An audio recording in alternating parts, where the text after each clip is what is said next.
So, Monica McGoldrick, welcome to the Systemic People series that has no name yet, actually. It's not yet acquired a name, but welcome. I'm really looking forward to chatting with you today. Where are you? Where in the world are you? What time of day is it? I'm in central New Jersey, halfway between New York and Philadelphia. And it's 9:45 In the morning. in the morning. And we are in our 6th month of lockdown. 6 months. And New Jersey's getting worse this week for whatever reasons. So people are feeling more intimidated rather than less so. Have you been at home all this time? Yeah, basically. And are you zoomed out? Are you doing a lot of online living? A lot of online living, and actually I kind of like it in some ways. It's a little bit more flexible, even a lot more flexible, because people don't have to travel to see you, and you can touch base with them for 5 or 10 minutes here or there if they're really stuck on an issue, that you can touch base with them more often than usual, which is sometimes useful. And I kind of like it in certain ways. Also, you see people at home, such as seeing you and your dog, which usually I wouldn't get to see. So I get to see the pictures on the wall and the occasional adolescent who runs in and out, so forth. So that's, years ago we used to do home visits, but not for many years. I wonder how this will impact on the future of therapy, family therapy, individual therapy, couple therapy, because it's not just that we're seeing inside other people's homes. People are seeing us in a different way as therapists. People have their own kids running in the room and dinners burning and all kinds of things going on. Yeah. Do you think what do you think could be some of the fallout for therapists of this kind of mutual working from home visions of each other? Well, I hadn't thought about so much the issue of their seeing us, but there's definitely more flexibility when you're looking at people in their own situation, that where to talk somebody into bringing their mother or their, spouse even, or a kid to a session, and then you have to cope with them for the whole session. This way you can spend 10 minutes with a kid or just meet the mother briefly, and it's not as intimidating, I think, for the person as it might be to have to come to a session with a strange therapist. I have some colleagues in Ireland, one of whom carries your name, Monica White, and her colleagues. They've found that during the pandemic, more fathers have been available to come to sessions. They've kept their clinic open, actually, and maybe because people have been furloughed, laid off work, or because for some other reason. But so parents who would otherwise not been able to come to family therapy sessions have been more able to. So that's been an interesting offshoot of some things. But I'm sure you're right. We're getting used to putting our heads around the corner when somebody else is online saying, when somebody says, come and say hello to the therapist or whatever. Yeah. Hello. So things are changing. But can we jump back in time, if you like? I know people will be familiar with or should be, some of your major texts, particularly your work on family genograms. Mhm. But I guess they'll also be interested then in some of the stories behind the writer, behind the family therapist who put this important work together in books and in Mhm. teaching. Mhm. So tell me a little bit about the era you were born into, the culture. What was happening in the world and in your community around the time you were born? Okay, so I was born in 1943. It was during the war, but I was not, my family was not involved in the war. I was born in Brooklyn, New York. Um, I am uh, fourth generation in the US. My great grandparents migrated, more or less all of them from Ireland. And my my parents married sort of late. My father quite late. He was 39 when he married. And I have two sisters. I'm the middle of three. And when I was 6, we moved to a farm in Bucks County, Pennsylvania, which is where my memories sort of start. And we grew up in this fabulous farm until I was a teenager, and then we moved back to Brooklyn, which is a good place to be if you're a teenager because you don't need a car to get around. So it was like I had the best in certain ways of both worlds. So But you were a real town and city, a sort of city and country girl then. yes, How did both. you? Oh, well, there's several things I could ask, but how did you adjust to the countryside age 6? Was it a big playground? Absolutely. We went out in the morning and nobody paid any attention to us, and we came in only at last minute when it was getting so dark we couldn't see. That was it. I'm We just interested stayed outside. to know a bit more about that. But I just want to jump back because when I picture Brooklyn, and I visit Brooklyn every few years, Oh I have yeah, some friends there, and obviously yeah. Brooklyn is a very big. Would you say borough?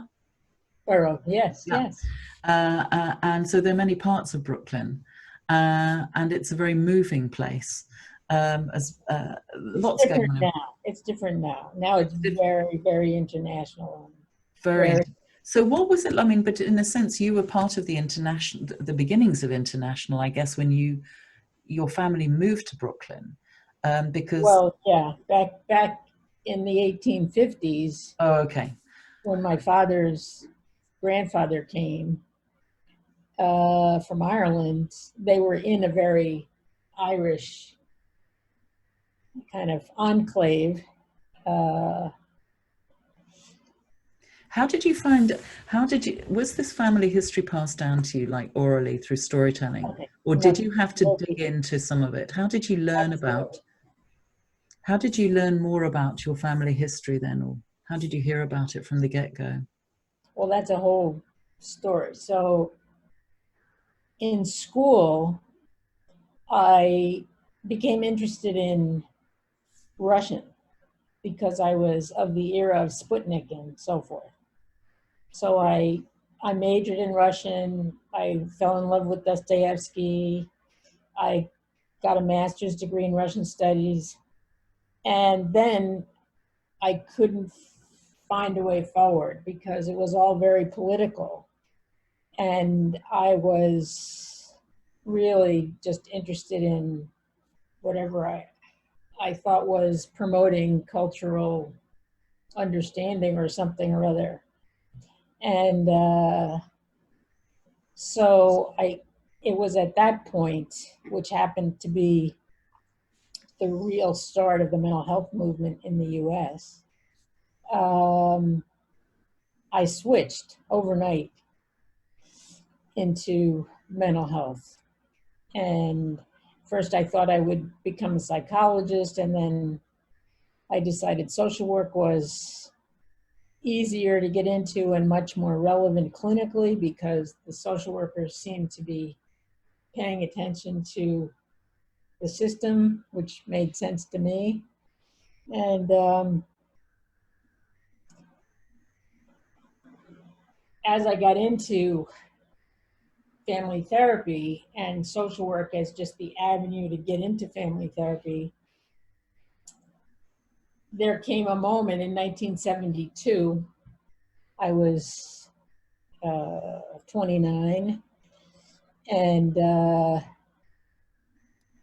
I already had gotten my social work degree, and I was kind of on my way. And I heard Mary Bowen give a talk. I'd also had a fair amount of therapy along the way, mostly analyzing what was wrong with my mother. It seemed to be my problem. Did it help? Did it help you? The therapy? Yeah. Working Oh, out what was wrong with your mother, did that help you? not really. What sort of therapy do you think you should have had that would have been helpful? No, actually, I had one useless therapist, and then I had one terrifically nice guy, Jungian therapist. Thank goodness I didn't see a Freudian, who, he was just like a good person. But really, that wasn't relevant to where I was going to go with that. Because what I was going to say is, I heard Mary Bowen give a talk in 1972, and that like flipped everything. I was already a dyed-in-the-wool family therapist for sure, and I never missed any chance to see or hear Virginia Satir or Jay Haley or whoever. And I heard Murray give a talk, and he was talking about however much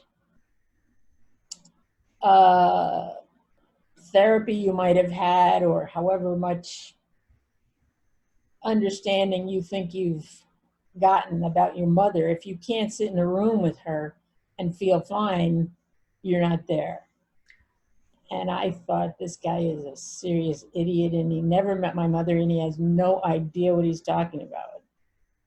And that was the beginning of a whole transformation of That's so fascinating. So connecting. what was the nature of the transformation for you? That I began coaching with one of Bowen's students, Phil Guerin. I began working with this new institute they were just forming at that time, and I had just moved to the medical school down here in New Jersey, and so I commuted up to Westchester every week, and I pretty much became a Bowenite, what I would call a Bowenite, and began to learn about thinking of my mother in a different way, rather than, what's her diagnosis, paying attention to what do I do that makes this not work, and how do I better understand her so that I change my behavior, since I can't really change her. Mm. And that just became a life journey. And then that led to culture, because once I got past my parents to my grandparents, who I didn't see as interesting people, then once I got past my grandparents, it was like, where did they come from? Ireland. And it was like, I knew nothing about Ireland. I never gave it a single thought, and nobody ever mentioned it to me. Where I grew up, I don't think there were many Irish people, if any. I mean, I'd have to think, what were people's names? I mean, they were white people. For sure, I grew up white, but Irish, even in Brooklyn, which was a very Irish city in many ways, where we lived was more classy than Irish. So Irish people were associated with poorer housing, struggles to get work, anyway, lower income challenges.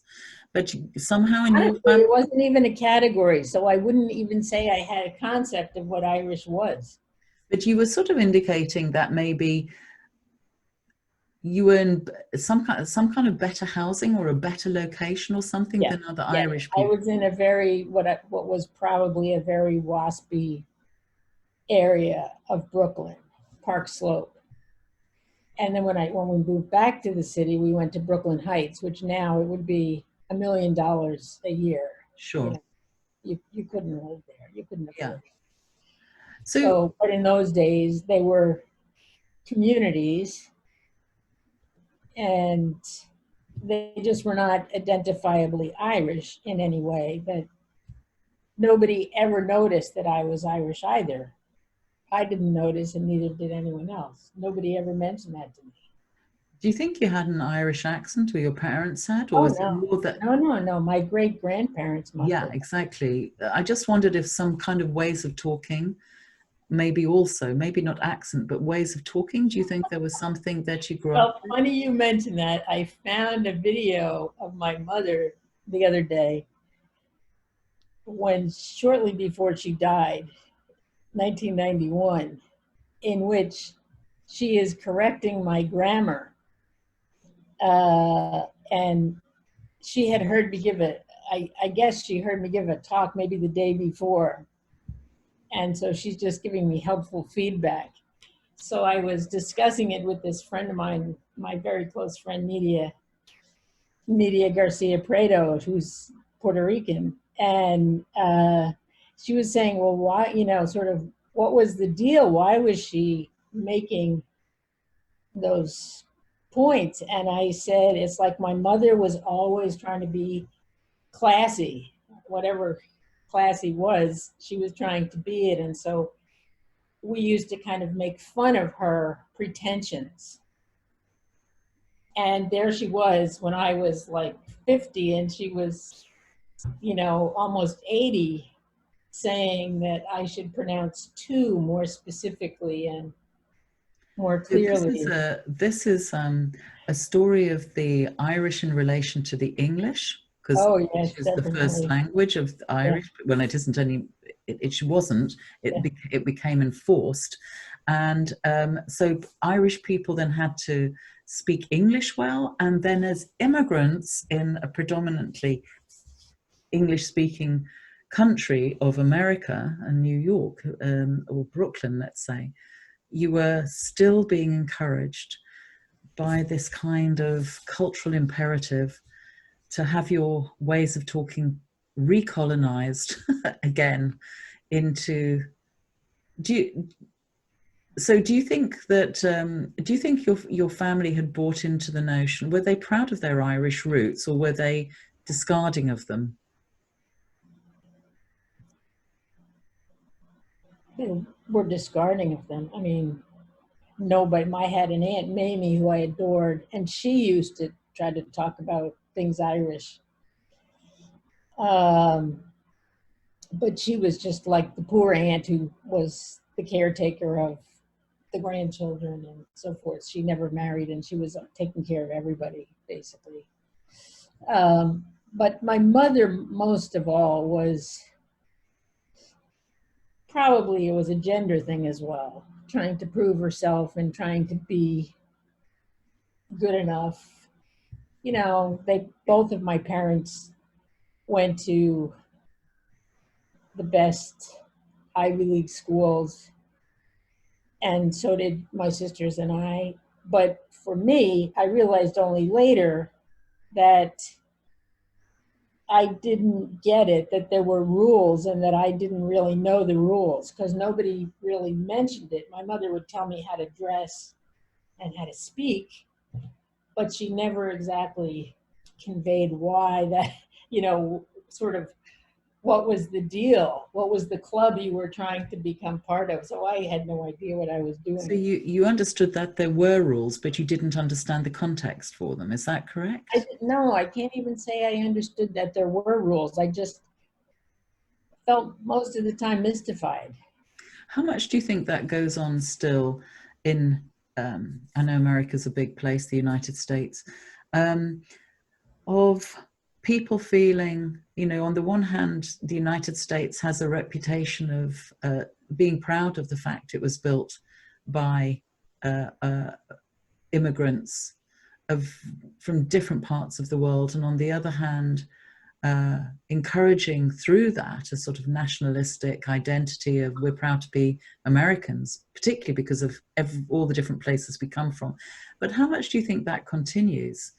And how much do you think people maybe try and hide where they've come from, a bit like some of the early immigrants might have done? Definitely, definitely. And I think basically my parents were trying to pass for the dominant group, and that was the deal. And the segregation of people of color from white people was total. I never went to school with more or less anyone who was of color.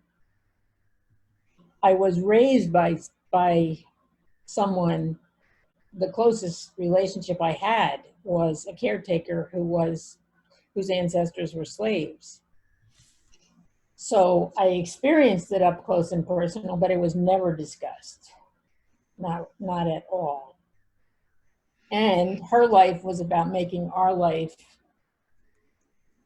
more visible.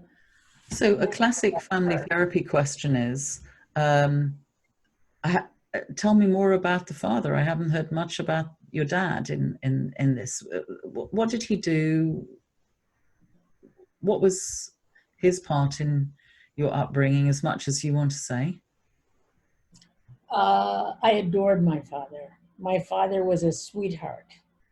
And he loved all of us, but I was his favorite. I think because I had red hair and he had red hair. And I guess I looked like him. Truthfully, I think if my parents could have had the opposite gender roles, if he could have been the home care father and she could have been the business person, they would have been fine. But my mother was stuck doing the home care thing. She couldn't cook. She burned everything. She just found it all boring. And she was a great businesswoman. She was like very outgoing and wasn't able to have a job because that would have made him look like he couldn't support the family or something. And my father was brilliant and at one level successful. He was New York City controller for in a very wonderful reform era where he basically in some ways got screwed, but he was the controller of New York for the longest period of anyone in history. I don't understand what the term controller means. What sort of... Oh, it's the person who controls the money. Well, supposedly controls the money. It's the money man. It's right after the mayor is the controller. It's the money guy, like the accountant for New York City, which is a very big job. Wow. That's a big responsibility. Did he work long hours? Well, basically, when we lived on the farm, it was a farm he had bought before he met my mother. And she never even thought about a farm, never mind saw a farm. And she got stuck on the farm and he lived in the city. So, and he came home on weekends. Ah, so it was and three. My mother and Margaret, the one who raised us, were like the parents in residence, and my father was the visiting dignitary, as I think about it. And remind me who Margaret was in the Margaret came from North Carolina. She was African heritage, and she was hired the week I was born. So I was extremely close to her. And she basically lived with us and went home to her husband for 4 days every 2 weeks. Did she have children? No, unfortunately, she had twin sons that died, and she never had any other children. We knew her with her second husband. We didn't know her first husband.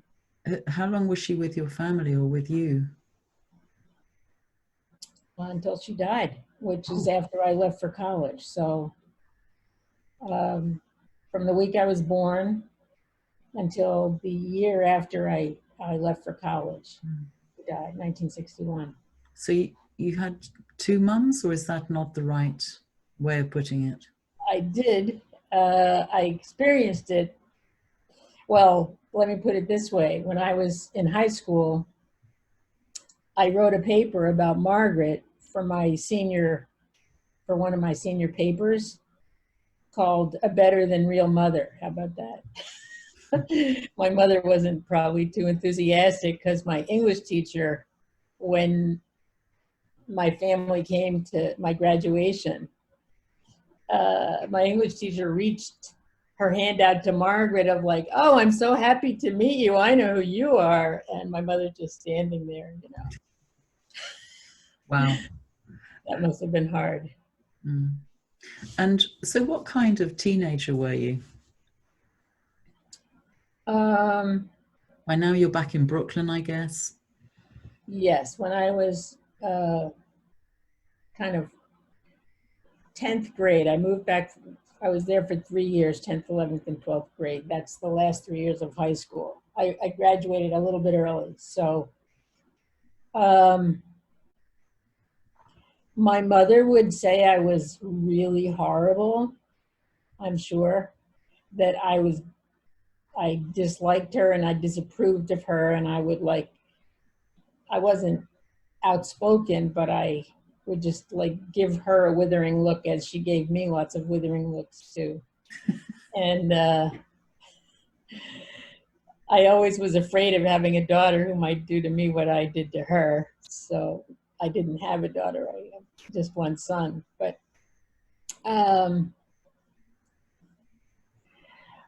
I had a very serious boyfriend starting in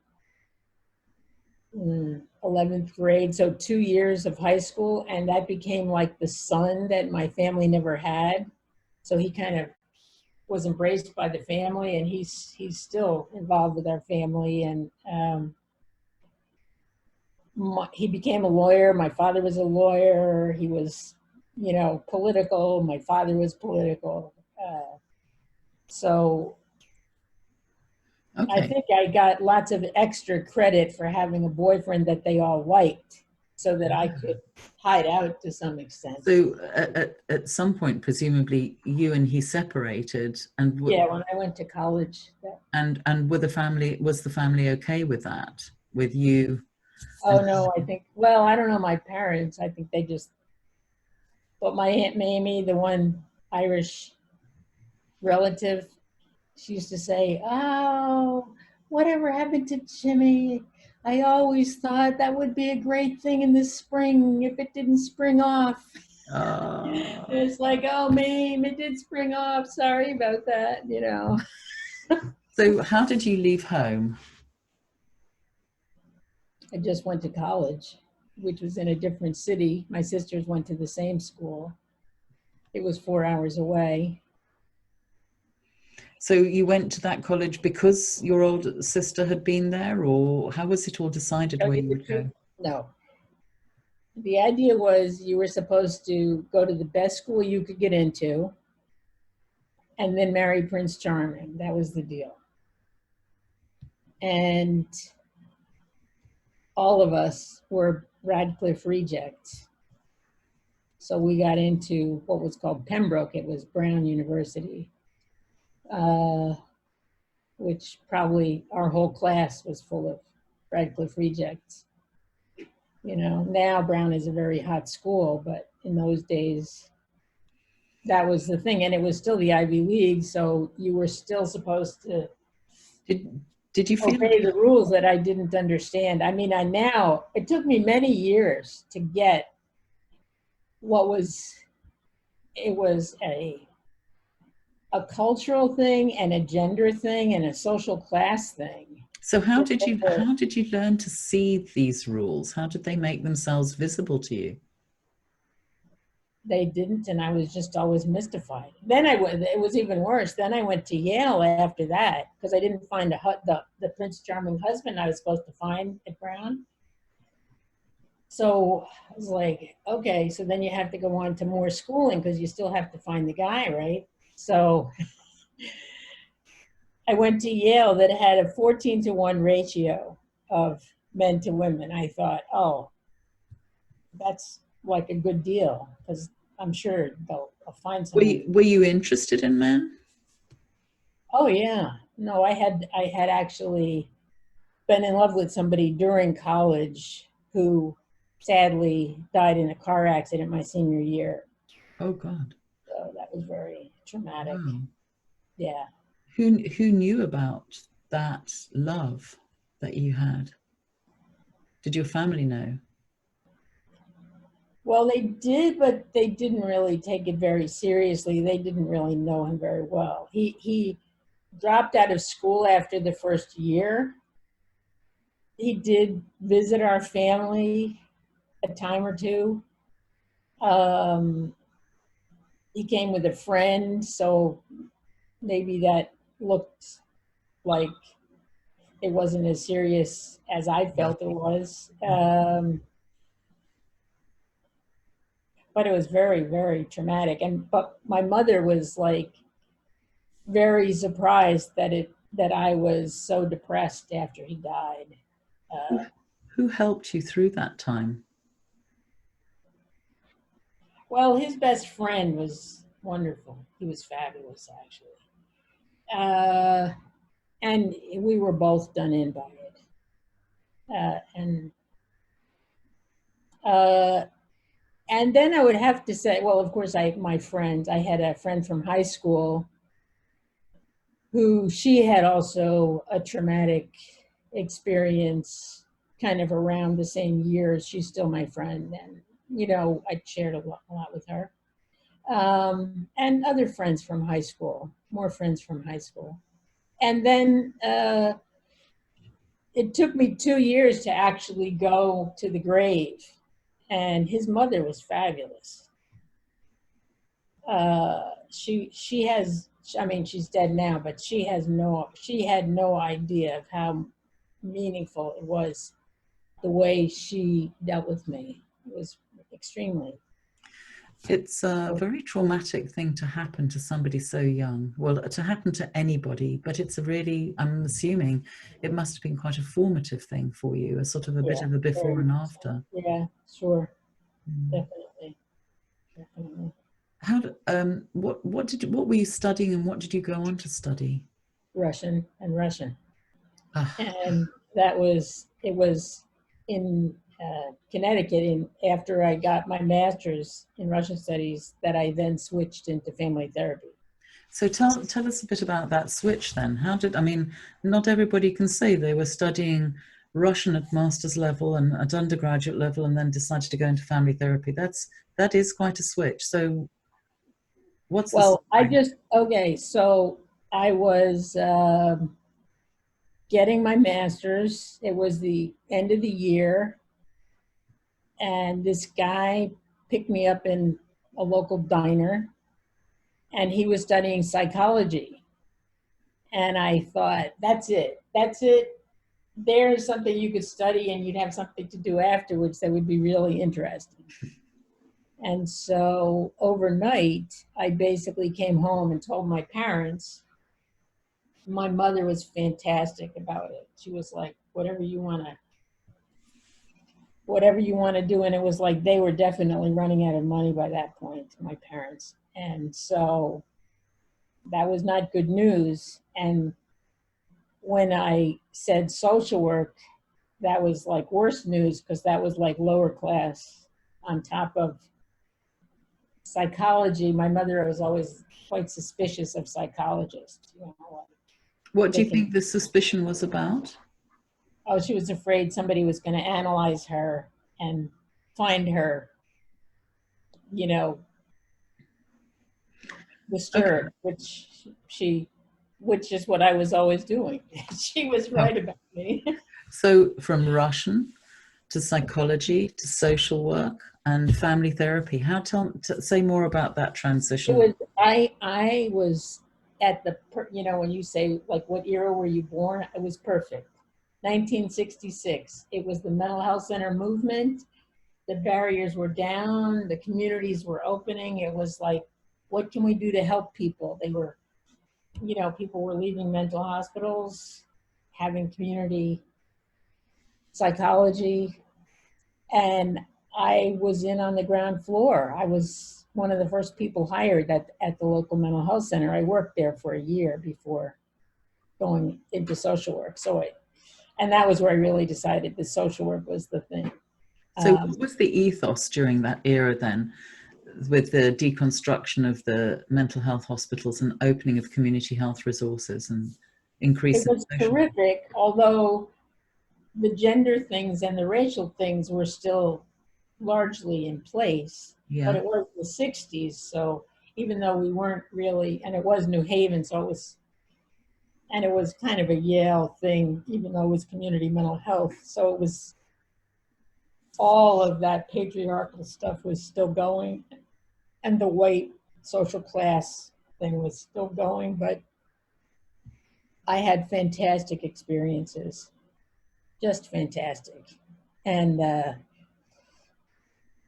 just to give you one example that I still would say was the best. So my first year of social work school, well, I went to social work school only in the summer. So in the year, you were like working full time. And I was working at this Yale hospital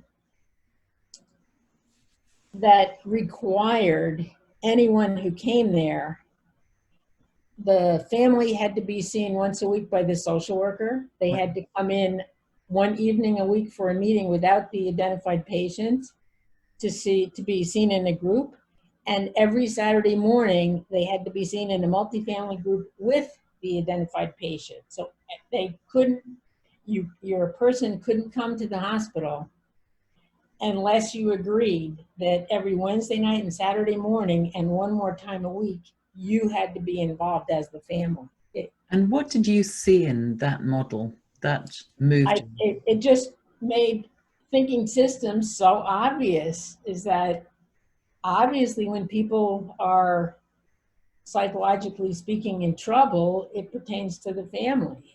And that's the way to intervene. And I still think that, even though nobody does it now. But do you think families felt blamed, or did they feel supported? What was the kind of feel in that moment in time? I think they felt very supported because of the multifamily aspect. Because they had each other. And after your patient left the unit, you had to come for 4 more weeks. And that was for you to adapt, but also for you to, there was a very strong ethos of you learn and then you teach other families that they'll get through it and they'll see that you came through it. So there was a notion of sharing the expertise, that people would be patients in the hospital, but they'd go back out and be community members with first-person experience. And every psychiatrist, including the head guy, would participate in those multifamily groups. And every psychiatric aide, whatever your role was, you sat in those meetings. And presumably at that point, your reference to issues to do with the kind of oppressions of the patriarchy and racism were still in place, in as much as men presumably were expected to step up into their head of family positions in order to help others get well, or get well themselves, and presumably they were primarily white families. Yeah. Yes. Mm. And so the 60s was a very powerful time in terms of people's politics across the world, but particularly in Europe and the States. I don't know about elsewhere. Where were you in amongst all of that? Were you a political person? Were you politicized? Were you participating? Or was it more of a backdrop while you focused on your work? It was a backdrop and I was just trying to learn family therapy. I mean, once I left Russian, that's what I was trying. I mean, until then I was trying to get a grasp on Russian, and then I was trying to learn about families. Okay. And so what happened then in your career? What happened next? Well, then I met my husband in 1968, and he was studying there. He was in physics at the time, and so when he got his degree in 1972, I knew we would have to leave and go somewhere else. And by that time I was working, and I got involved with a psychiatrist. We were doing co-therapy, and he didn't get tenure, that guy. So then my husband and I and that guy all needed to go someplace together so I could keep working with the guy. And that's how I got the job at the medical school here, because they wanted him, and I was just a social worker. Who cares? So I was a. He said he wouldn't take the job unless they took me. It's like, whatever, we don't care. The He's a very social different worker. days, very different employment Very practices, Oh and yeah. great that that opportunity happened. How did you grow family therapy? How did you grow as a family therapist? What did you see that was needed that you stepped into? Well, first of all, having that guy as a mentor in those days, he was a big bully, but he believed in what we were doing, and he believed that I was the one to do it because he had to play psychiatrist. So he had other jobs, but nobody cared what I did. So I was able to start supervising other people in family therapy and developing training. I became eventually the head of the family training program at the medical school and the mental health center there. And I could pretty much do what I want because I was a social worker. They didn't care about social work. I was a woman. They didn't care about women. And so I was free. And I had the prestige of it being a medical school. What an And extraordinary. Go on. once I met Murray Bowen and the people who had trained with him, Phil Guerin, and they were starting this institute in Westchester, that became my sort of spiritual home. I got connected to Betty Carter, who was an extremely important mentor and friend for the rest of our lives. I mean, as long as she lived. And What an extraordinary collection of possibilities and coincidences that merged there. And it's a good example, I think, sometimes about how being not noticed allows for all kinds of good developments that are sort of subversive developments, really. yep, That you have to get them through under the radar. yep. So at that point, I'm imagining there was some family therapy training starting to come online. Yes, there So, were. did you copy somebody else's? Did you model the training you were involved in setting up on somebody else's, or were you Well, I inventing? became a follower of Murray Bowen, so I did that. Those became the core ideas that I was using, and I was teaching at that place as well as at the medical school. Uh, So, which ideas did you keep, and how do you think you built on his work? How do you think you um, and I think this is always a difficult question. How we develop, maybe critique the work of people we've admired. How do you think that came across in your practice and the trainings you set up?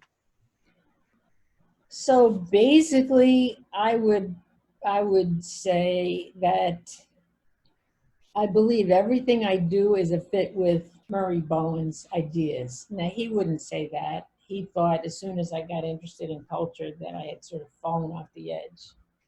As soon as I began to talk about it, he thought that was trivial. He wasn't keen on the life cycle stuff that Betty and I started doing by the late 70s.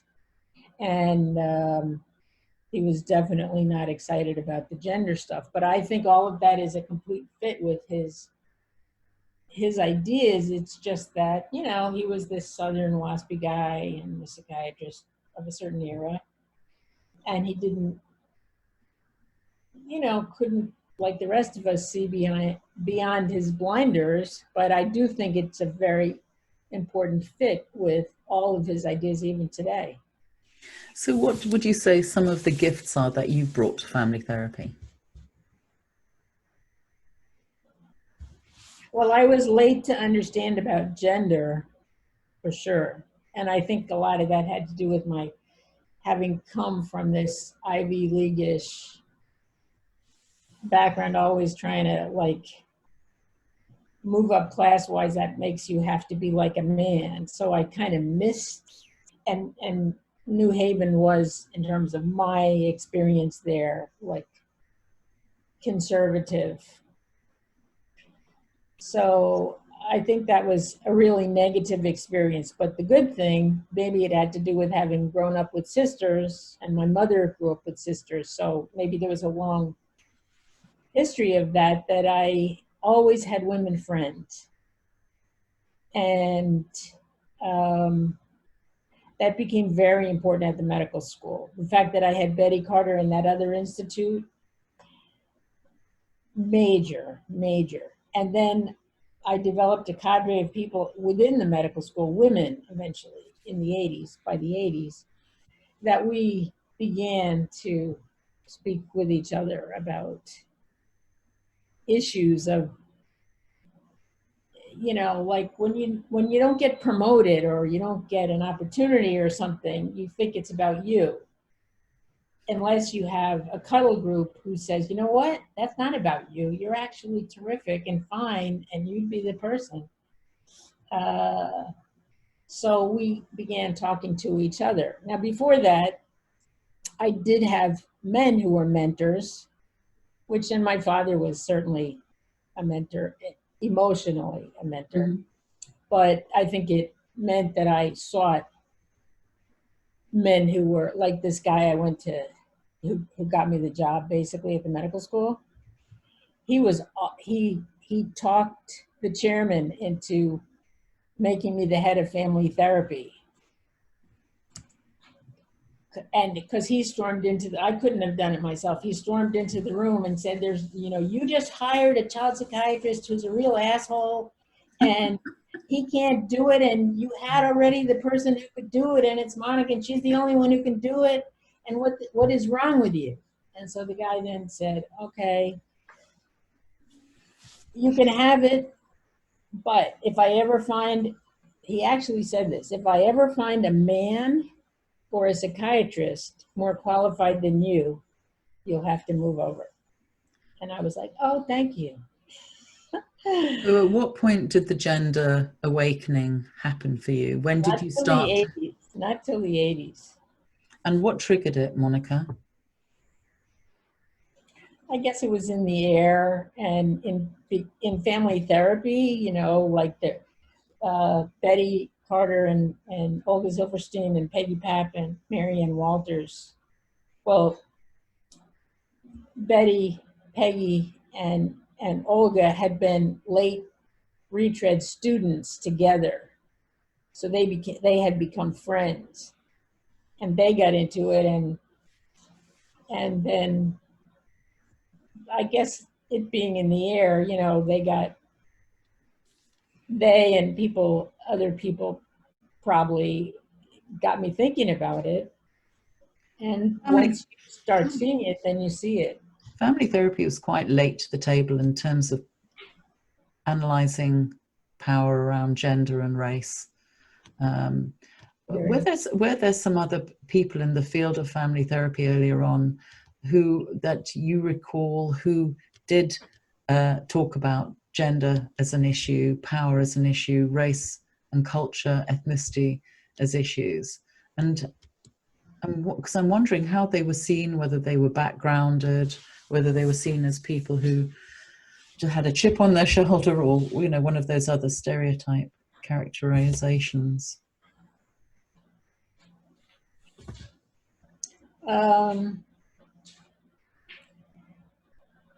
Maybe there were people, but I probably just wasn't really noticing. I mean,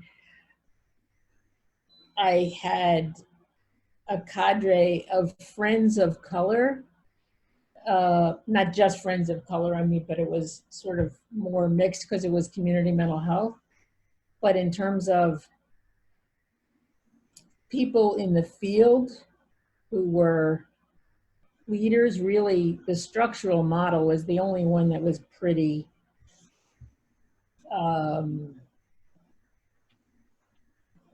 pretty diverse.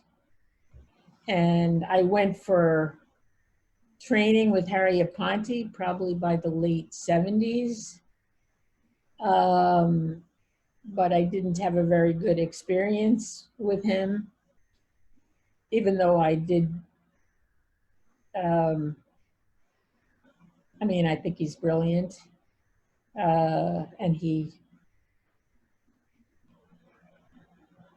I was coming from a Bowen perspective, and I was wanting to learn structural or use structural in some ways, but personality wise, I couldn't do what he was trying to get me to do. So that never worked well. So I worked with him for some years, but didn't. Do you mean he couldn't get you to share in an appreciation of certain theories or to conduct practice in a certain way? Yeah. I a couple times brought families, and he would try to get me to do things more aggressively than I was at all comfortable doing, or would still be comfortable doing. I mean, later on, we both came to a very positive feeling about each other, and I hired him. He lost his job there, and I hired him at the medical school. But he mostly worked with my colleagues more than with me, because I still did not like. He would always sort of say, what's your feeling? And I don't always know what my feeling is right at the moment, so I can't just say it like that. And I just would feel very on the spot and exposed and not good. Mm. A while ago, I was asking you what you thought your gifts were to the field of family therapy, and somehow we segued into something else. Oh. What do you think? If you know? Oh, I think you were talking about. I mean, I think I was trying to answer coming towards either gender or culture, Okay. and that's how I got into Harry Aponte. Yeah. He was one So of the let's hear. earlier people who, at some level, influenced that. But no, I would really say I was late to gender and came when other people were beginning to come. Influenced by the people who did become known and did speak out about gender. And But what do you think? I mean, if we were to Google Monica McGoldrick family therapy, what would be the top hits, do you think, that will pop up in terms of themes from family therapy? well, I think both culture and gender would be up there. So when you started to, sorry, say the and next. genograms and the life cycle and loss. I mean, those would be. Okay. And I mean, in 1984, okay, so this is a story probably worth telling, because this also has to do with the way gender played out problematically. No, in 1981 or 2, I had, this is a little bit of a shaggy dog story, but I guess it's relevant. I better put it in here. So I wrote a paper on Irish families once I began to get about culture. That was in the 70s, from 1972 on, I was getting interested in culture and realizing I was Irish. 1975, I went to Ireland and the world changed. I became completely stupefied that everything had to do with culture. And what the hell was I thinking that I didn't realize that before then? Everything changed. It's like, I thought my mother, she had all these diagnoses, and it was like, oh my God, she's just Irish. They all do. They are all like that. Other mothers do the same thing. And, waiting till you have company and embarrassing your kid in front of the other person. It's like, I thought it was just my mother, but it wasn't. It was very common, of teasing and ridicule and stuff. And I just talked to everyone about it. I began writing about it. We had conferences about it. We invited therapists of different backgrounds, and I just never stopped asking everybody, so what's your story, and where are your family from, and what kind of values did they have, and you know.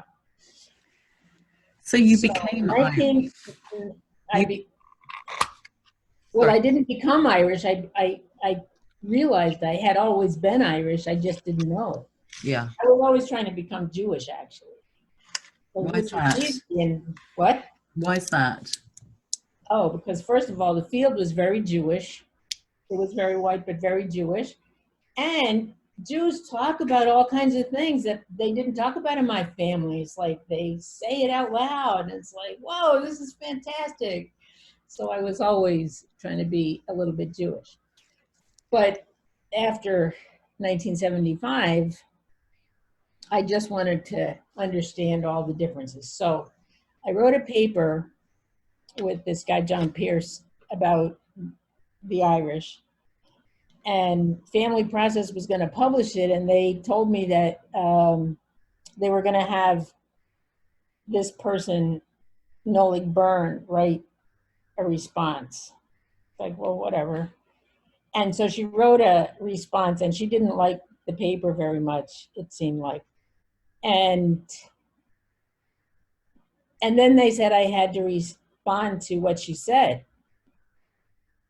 And that's like, she's some, I don't know, nun or something. She's a very, but whatever it is, she's not saying it very directly, but she clearly doesn't like whatever I said. I don't want to respond to it. And Don Block, who was the editor, he forced me to. So I had to get a lot of help to write this thing. And I was always fantasizing about Noli, of like, what kind of weird person was she and what was she really trying to say? And then I had occasion, because once I went to Ireland, then I wanted to go all the time. Every year I went. And so I was going with Lynn Hoffman in 1981. We were going to travel around Ireland. She was there to do some kind of a conference or something. And she said, oh, I want you to meet my friend Nolig. You're going to love her. And Imelda, oh, you're going to love both of them. They're just so fabulous. And as soon as she said Nolig, I said, well, no, listen, why don't I just meet you after you're finished? Because as much as I was interested, it's like, I don't think I'm ready for that conversation. So she wouldn't take no for an answer. So I met her and fell in love with Nolig and Imelda. And my world changed again in terms of, you know, all the things that brought me. But during that trip with Lynn, she was a person very self-preoccupied, but I was asking her about her story, and I thought she was just amazingly smart and amazing things she had done, and she had influenced so many. She'd written Satir's book, Conjoint Family Therapy, and she had told Mnuchin, she'd given him the word structural, which she thought that what he was saying was structural, but he didn't have a, you know, she gave a concept. She helped Jay Haley put together a lot of important things, and it was like, whoa. And then there were all kinds of other people, and the Milan people were coming along and so forth. And I thought, wow, you know, there are terrific women in the field. We should have a meeting of women family therapists. So I came home and I spoke to Betty. They had already started the Women's Project. And I said, listen, we got to do a conference of women family therapists. I traveled with Lynn, and, you know, this would be terrific, and women never get together, and it would be so good. And she was a little hesitant and said, well, I'll have to run it past the other women in the women's group. And I said, sure, you know, whatever. That would be just terrific. However we do it, you know, like the more the merrier. And if your whole group does it, they're all famous and more people will come. So she had me present the idea to the women, and they turned me down and said no, they were not interested. They didn't think there were, this is shameful. They did not think there were women out there that they wanted to spend time with. Wow. one of them in particular. But the others voted with her. So I didn't think that much about it because they were trying to get me to basically write a book for them, and I felt like it was like I was supposed to be the secretary, so I wasn't really liking that so much anyway, because I was writing my own books, you know. Anyway, I went home and I called Froma Walsh and Carol Anderson and said, hey, you know, I got this idea. I talked to Lynn Hoffman. And I was thinking we should have a women's conference, women family therapists. You want to do it? And they were like, wow, that sounds great. Yeah, let's do it. And I said, I spoke to the Women's Project, but they didn't want to do it. But, you know, we had already done a number of conferences. I was used to doing conferences. So we did it. And 1984, we had a big conference of senior women family therapists and some emerging ones. It was mostly white, not too many people of color. And we did it again in 1986, but I didn't want it to become a club, so we just did two. But it had a very powerful impact on all of us. And in what ways?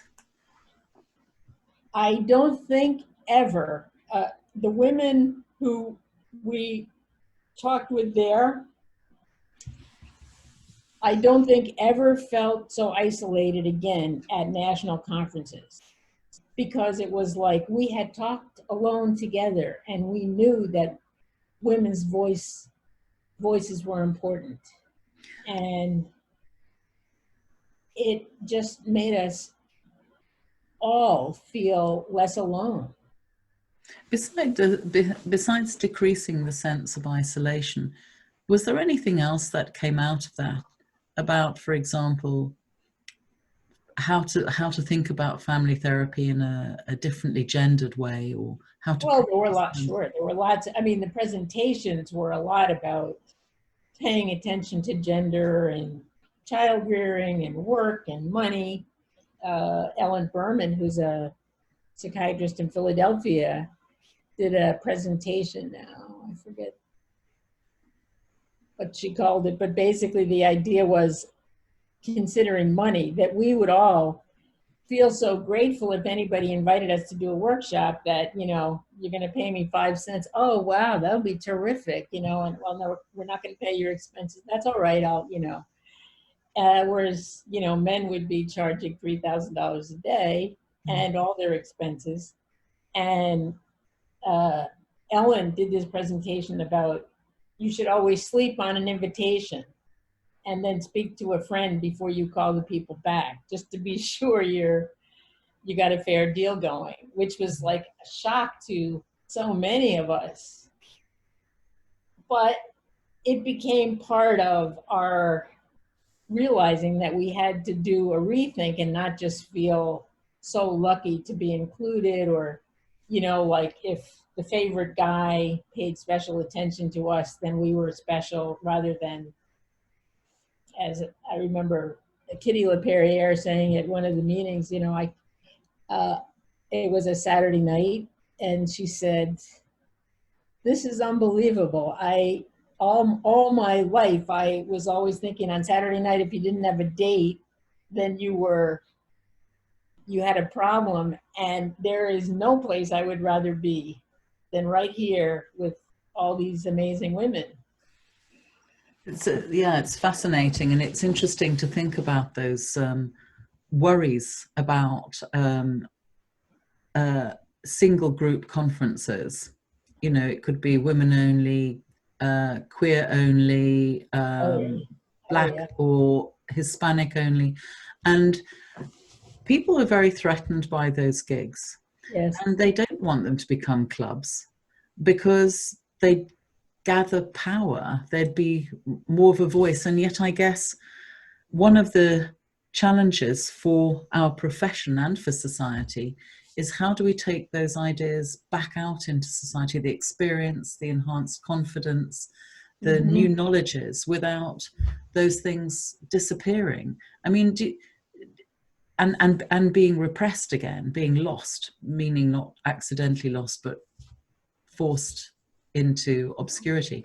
Do you think there's room still for women-only conferences in family therapy, and maybe for Black family therapists to meet in family therapy and so on? Well, I think there's a need for, I don't know whether meetings in family therapy, I'm not sure how the best way to move things forward, but I definitely think that women need to talk to other women, and people of color need to talk to other people of color, because there's certain things white people are just so dumb. We just don't get it, that if they keep trying to talk to us, they're going to feel invalidated all the while, you know? So I don't know that having conferences separately, but I certainly think having close connections, ongoing connections, is extremely important, especially for people of color, and for women, and for anybody LGBTQ. I mean, the whole thing is expanding in ways that you have to be able to collaborate with other people who share your experiences in order to help undo the invalidation that anybody who's at the margins experiences, you know? So. This is a sort of segue into the talk about genograms, really, your work about genograms. And I was thinking, you know, one of the things that fascinates me about genograms is how many absent stories, absent characteristics, absent people there are in the work about genograms, and what stories lie behind them. And quite a common story, I'm sure, is that one day my mum showed me a family tree she'd created, and she was very pleased with herself that she'd gone to a lot of trouble to create a family tree. And she put in my brother and his wife, and put in and he'd only been married maybe a year or so. I don't think they had any children at that time. And she put in my cousin and her husband. Maybe they had children at the time, I can't remember. And she put in me. And I said, where's my partner of 20 years, a lesbian, a woman partner? And she said, but you aren't going to have children. Whoa. So, and there was my partner, Gwyn, who would be doing everything for my mum, shopping, looking after, thinking about her, prompting me to do things. And somehow it was the biological story. And in some ways, in a Jewish context, my family's Jewish, I can kind of understand the importance of perpetuating the community, the Jewish people, after she was a Holocaust survivor. So children would have been particularly important. But nevertheless, it was a very scientific first order way of describing. Now I'm wondering, I suppose, how many other people, and I've always been curious, how many other people, children, go missing from genograms. And in some ways, genograms are narratives. And we could say, well, it's a social construction, and it might be your story, your family's story, and does the truth matter? And in other ways, we can say, well, from a first order factual point of view, unless we know the real who's who, then some people are oppressed by being excluded. So I'm just sort of wondering what sort of stories you've come across that prompted you to develop your ways of promoting genograms as a very important method of inquiry in family therapy. Well, first of all, I don't think it's all biological. Of course not. And that comes from my own experience, that who raised me, Margaret, as well as my parents, as well as my Aunt Mamie, who raised 5 generations of our family. She had no children of her own. Margaret's children didn't survive. But I am one of Margaret's and Aunt Mamie's children. And if you didn't know what they were to me and you didn't have their names, you would not be able to help me out if I was really struggling. I mean, it would be good if you mentioned my parents and my sisters and my son and my grandson, blah. But it wouldn't be enough, because that really matters. Not to mention that there's just a whole lot that we are learning, including I myself, about secrets that the DNA hides, that people who are not the children of who they thought they were. I'm not a McGoldrick, it turns out. What do you mean? I spent 43 years studying my McGoldrick roots. My great-grandfather came to Brooklyn from Donegal, worked with cousins. They were all McGoldricks. They were in the liquor business, blah, blah, blah. According to the DNA, I'm not related to them. What does that mean? That means that somehow there were secrets kept. But I'm asking, does that mean you don't have Irish DNA, or? Oh no, I'm all Irish except for a very teensy bit West Asian. Okay. Whatever that means, but I'm like 99.1% Irish. So it happened in Donegal, whatever happened, but it just wasn't McGoldrick genes that came into me. But it doesn't mean at an emotional level that I'm not a McGoldrick.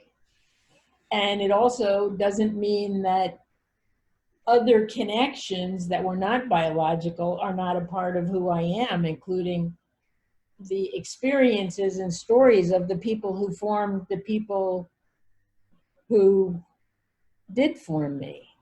So I am very keen for paying attention to all the teachers, the mentors, the, you know, religious people, if there were such people, and the aunts and uncles and cousins and other relationships, and paying attention to the relationship, not just the technical, you know. Yes, you do want to know how many brothers were there and how many sisters and whatever, but you got to find out about the rest of it too. And it has to be inclusive. When you were doing research for your book on family trees and genograms, what you looked into quite a number of well-known families. Were there some things that you discovered that really took you by surprise? Actually, it was, I came to that work differently from that. I was not interested in, I saw genograms as a basic map, but I was interested in which I've never succeeded with, I was interested in computerizing genograms so that they would become a part of our healthcare records. And that you wouldn't have to keep asking the same questions over and over, that your record would be there and it would just get corrected. And to do that, you needed to standardize how you did a genogram. So that's where I came in, is that I was wanting to find out how you could computerize it and keep track of who you belong to and all issues of functioning and so forth in a record, in a map. So genograms became the map that I was trying to create. And so the standardization, you just had to do it. So I got involved in that. I can understand the need for a better piece of software, and it may exist now, I don't know. But the idea of standardize, I don't think it particularly exists in my circles anyway, because I still see a lot of case studies and papers by family therapy students who've, they've been spending hours in a Word document trying to match up lines and circles and squares and all the rest of it. But there's something about standardizing depiction of family that sounds a contradiction with what you're talking about, that there needs to be room for people to show clusters of people, significant others, in ways that isn't just about, for example, biological ties and so on. Well,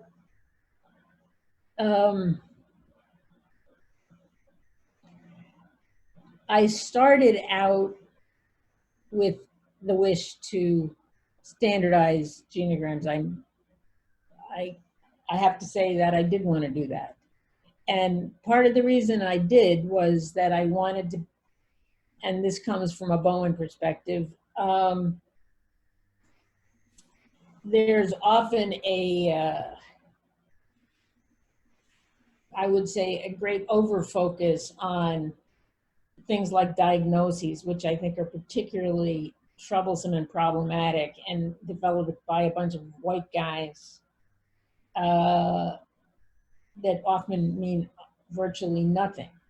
But level of functioning, level of education, level of, disability, whatever. I think all those things do affect us, not just our own health, but but that of the other people in our families. So I was interested, in order to computerize it, which I wanted to do, that I didn't, it just seemed so cumbersome that you would have to like redo your genogram every time you found out that, your mother had another brother that you never heard about before, but he's there and he doesn't fit because you don't have any room for him, or maybe he had 5 children they forgot to tell you about or something. I couldn't see how you could keep track of things without being able to modify them. So that was my goal. And Okay. I was thinking about, let's say, in my case, Margaret, who would be on my genogram, and her husband and her previous husband and her children. And I don't know her extended family, which is all part of how racism has operated. I've made great efforts actually to find out, and I think I have found a few people, but I can't get them to respond to me. Now I got this information just before the whole COVID thing. I can understand if they're like, why would we want to relate to that person? Maybe. Hard to know. There are so many reasons So, why but people I'm don't thinking, respond. there are, it's complicated, and it's all complicated. So yes, Well, there are things we can't keep track of, and things that we should keep track of that are more complicated than our, whoever might be on our genogram, even the emotional genogram, because you can't have all the teachers and all the, other friends of your childhood and so forth. You have to be able to bring certain things forward, like about illness and patterns of dysfunction and functioning and I guess separation in I guess marriage. it depends what the purpose of doing a genogram is. If it's to create a sort of an accurate description, a sort of first order picture of who's who, that's one thing. But a lot of people now, of course, using genograms as therapeutic tools, as both to sort of mark out who the players are in the script, and also to think about them as more fluid, where people and places and so on get moved around, so they become less of a fixed picture and more a work in progress, perhaps, where people maybe also feel a bit more invited to be in control of the narrative or understand some of the hidden narratives. Well, one thing along those lines that we got involved with through our colleague Eliana Gill is doing family play genograms. So we use miniatures, and we have families create genograms, and they put all the friends and the other people, and they choose items to represent them, and they tell stories about, and also choose items to represent yourself at your worst, yourself at your best, yourself now, your mother at her worst, your mother at her best, and so forth. it's a fabulous exercise to use with families, and it helps them see themselves more broadly. So I'm very keen on those. I'd like us to jump a little bit to thinking about the future of the profession, the family therapy field. And I'm wondering, what are you most excited about that's going on in the family therapy field? What do you want to continue? And maybe there's a counter question there of what are you worried we're at risk of losing?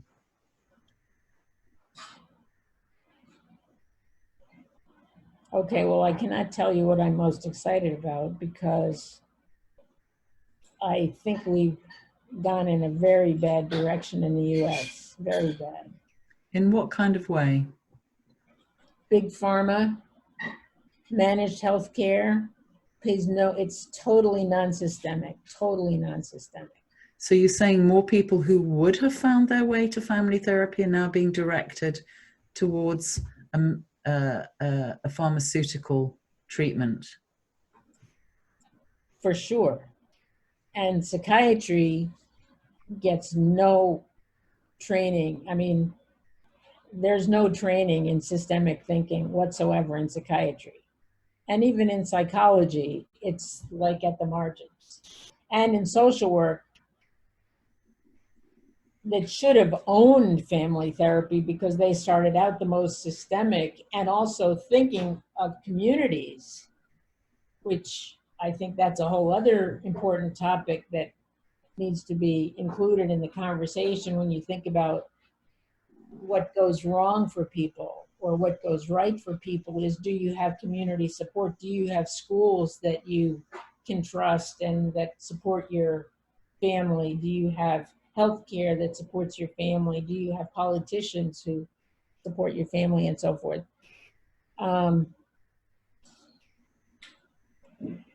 We've been going downhill for 40 years, since the 1980s.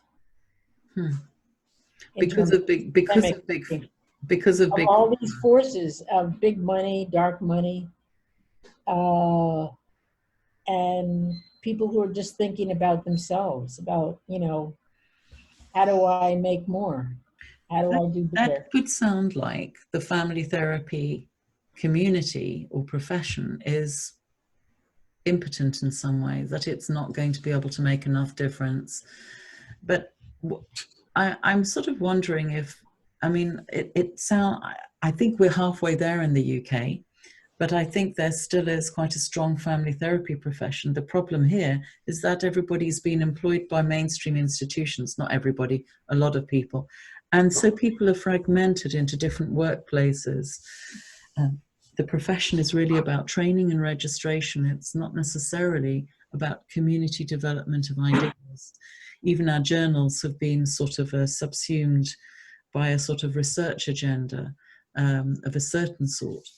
So I was sort of thinking, is there anything, if you were going to sort of be able to have the power to put a message out there to the family therapy community in the United States to take action, what would be the action you think would be needed?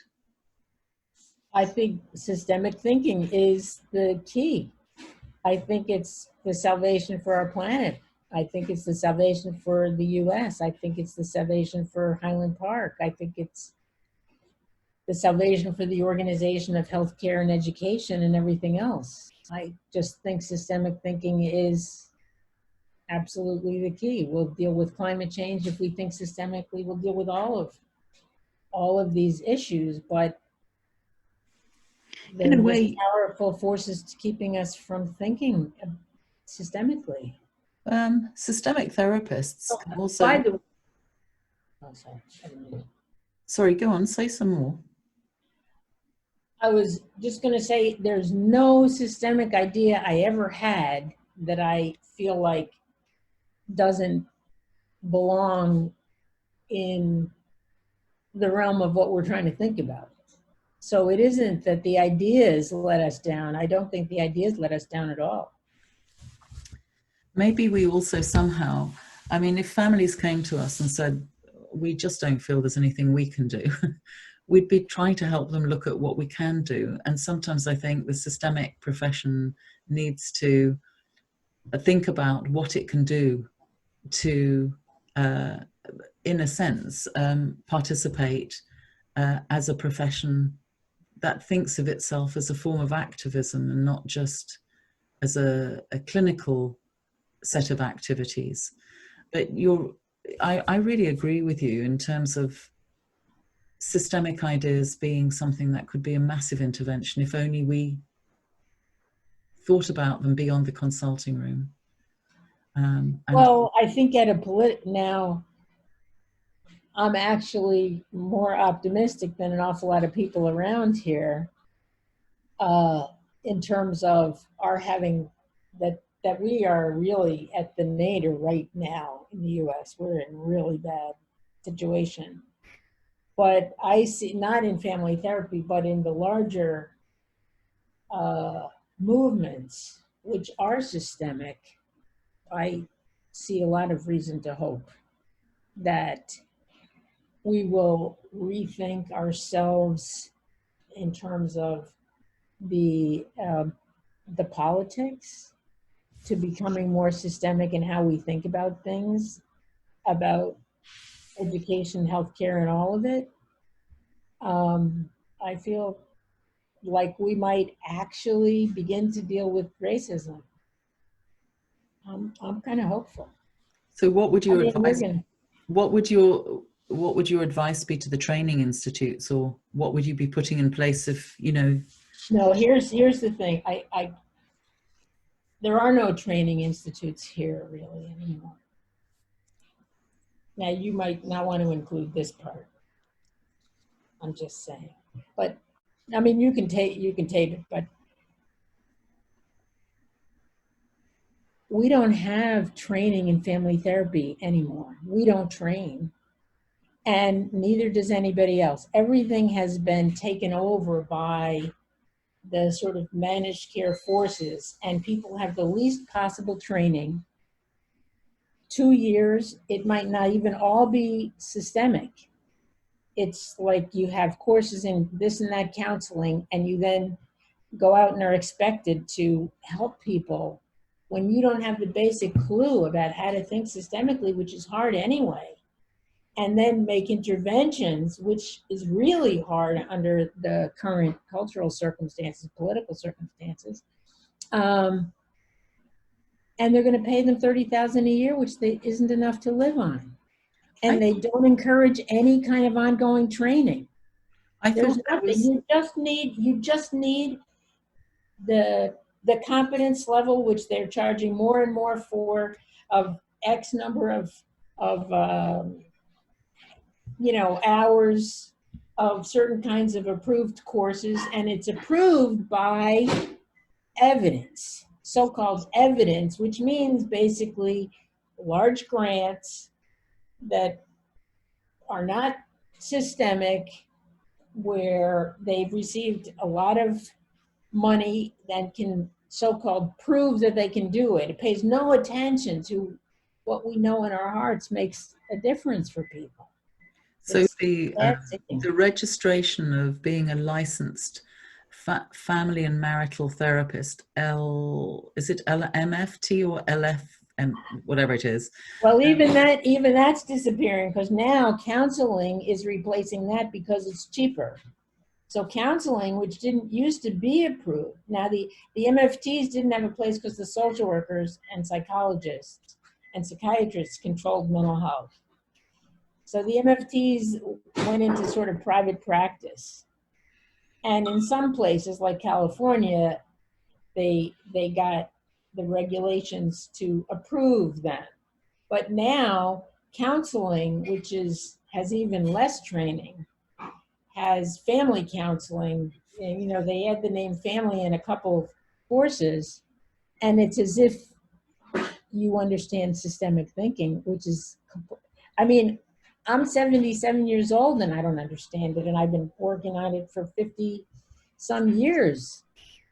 Well, we're working every day to try to understand it. Well, we have very complex texts people often think that we're a sort of a doing profession, but we expect people to read very complex academic theory from across philosophy and the human and biological sciences in order to try and understand some of what it is we do and why people behave the way they do, why society behaves the way it does. So there's a lot for people to focus on, and it's a shame to hear that the trainings are being dumbed down. If finally, and I wouldn't say they're even training people to understand complex texts. I don't even think they expect them to read much of anything. There are just no, it's just like off the map. It's like if you took some very watered down course, they don't even care what you read. I'm sorry to say that. And what I'm hoping is, as long as I can do it, to keep on trying to write the same kinds of what I hope are meaningful systemic texts like I ever was trying to do, and which I'm still, I mean, I have to rewrite everything every few years because I realize I didn't say it as well as I should have. But I just hope we hold on by our fingernails until we get to a place where people are really paying attention to this. I think it's our only salvation. Monica, thank you so much for participating in this talk today. It's been really fantastic. I think I've learned a lot. I think others will learn a lot from listening to you. I'm sorry if it didn't seem hopeful, because I am in my heart very hopeful, and I do plan to keep on trying to think it through and express it as well as I can, and also collaborate with all my friends and get their help to think systemically for as long as I can. In that sense, you're doing a very important job. We need people to carry the hope and carry the critique. So thank you. And thanks for talking with me today. That's been a real joy.